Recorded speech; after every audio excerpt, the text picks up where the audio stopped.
যিকোনো অসমীয়া মানুহক যদি বাহিৰৰ পৰা কোনোবাই আহি অলাগতিয়াল গালি आप कहाँ से? हम तो असम के आदमी बा।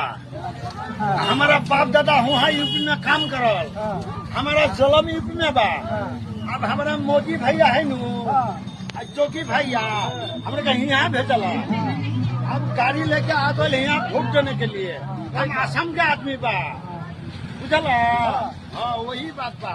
और दुनिया आदमी पूछल आप कहाँ के आदमी बा, कहाँ के? हम तो असम के आदमी बा, हम असम के रहल। हमारा जलम हो गई यूपी में, बिहार में। अब वहाँ जलम के खातिर हमारा वहाँ वोट ना मिला।